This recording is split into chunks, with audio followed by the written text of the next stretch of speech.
Before we get into your whole story, which I know you've talked about, but is so powerful, and I know that my audience, a lot of people don't know who you are. They were just like me, right? And I want them to know who you are. I want them to hear your message. But talk to me about wrestling. When did wrestling come into your life? And how long, and why The Rock? Sure. So yeah, hello to everyone who's listening. I'm grateful that you're listening to this, even though you have no clue who I am, so that's cool. But wrestling came into my life when I was 14, maybe even a little younger, maybe 12. Pretty early in London, where I grew up. So I was born and raised in London.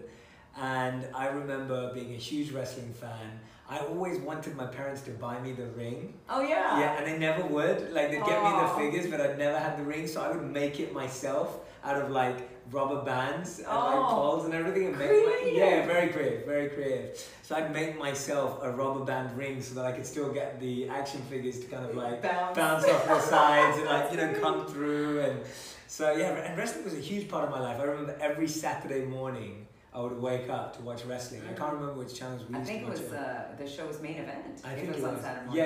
Yeah. And I would wake up in London Saturday morning and I'd switch it on. And I was a huge fan of the games. So I had every single game on the PlayStation. All of them, used to play it religiously. I was a huge fan of The Rock, Stone Cold Steve Austin, Undertaker, Kane. Yes. And I'm trying to remember who else at that time. The Hardy Boys. Oh my God. These are the kind of people that I grew up on, who were big. And even Mick Foley. Yes. Yeah, and I still remember all their special moves, like the People's Elbow and Triple H. Right. Triple H. And who's his wife? Stephanie. Yeah, of course. Yeah, right. So like that was the kind of, and I literally believed it was real for so long. Like I was so just did like, a lot of people. This so did I. Yeah. I was just like, this is real. So wrestling became a part of my life really early. Wow. It became my Saturday morning fixation. Yeah. And I followed all the storylines. I knew everything that was happening. I knew all the conversations.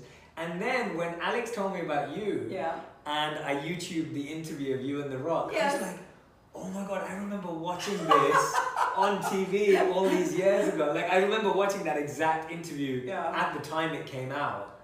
And so yeah, I must have been even younger, maybe even 11.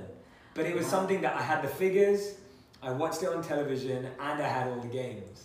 Wow. And so I was committed. Yeah. I was committed. I never got to go and see anything because my parents weren't big advocates of me watching wrestling. So you've never gone to a live show? I've never been to a live show. Okay, you gotta go to a live show. Never been to I'm inviting you to a live show. Okay, yeah, that's nice. Staples Center or something like that, close by. You gotta go. Because sorry, Mom and Dad. Yeah, now you're old enough.